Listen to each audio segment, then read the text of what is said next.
কত না কষ্ট করেছি, এটাই তো আমাদের আনন্দ, এটাই তো আমাদের ভ্রাতৃত্ব। আমরা অসহায়কে যাকাত দিয়েছি, সাদাকা করেছি, ভালোবাসার সাহায্য সহজে এগিয়ে দিয়েছি। এইটা রমজান শিক্ষা পাইনি আমরা? এই শিক্ষা ধরে রাখতে হবে আজীবন।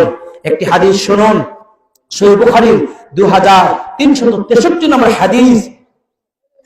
বাইনামা রাজুল ইয়ামশি বিতারিক, একজন ব্যক্তি রাস্তায় হাঁটতে চলছেন, এত পিপাসিত হয়েছেন আর টিকে থাকতে পারছেন না, এত পিপাসিত হয়ে সেই লোকটি রাস্তা দিয়ে বয়ে যাচ্ছেন।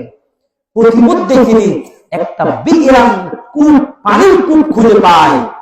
তিনি সে পানির কূপে নেমে পানি পান করলেন। এরপর ওই কূপ থেকে উঠে হাঁটা শুরু করেছেন। তখন পাশেই একটা কুকুর, কুকুর পিপাসায় এত পিপাসিত হাঁপাচ্ছে, এমনকি সেই পিপাসা নিবারণের জন্য কুকুরটি মাটির সাথে তার জিহ্বা মানে চাটা শুরু করেছে।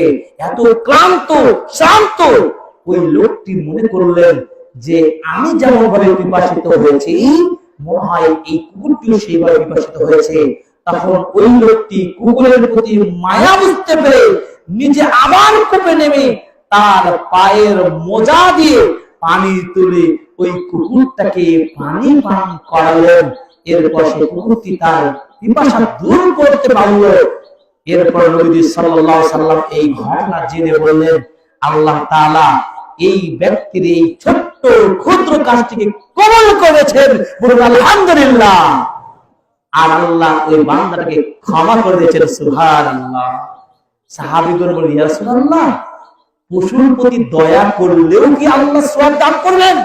আল্লাহ নবী বললেন, পশু পাখির প্রতি দয়া করলেও আল্লাহ এটা কবুল করেন, এর বিনিময়ে আল্লাহ তাকে ক্ষমা করে দেন, সুবহানাল্লাহ। একটা পশুর প্রতি দয়া, ভালোবাসা, সহানুভূতি দেখার ফলে যদি আল্লাহ তাকে ক্ষমা করে দেন, আল্লাহ তার আমলটা কবুল করেন, তাহলে আমরা কি পরস্পরের মধ্যে ভ্রাতৃত্ব, ভালোবাসা, সহায়তা রাখবো না? রমাজানে যেটা করেছি এটি আজীবন আমরা রাখবো। আল্লাহ আমাদের কবুল করুন, আমিন।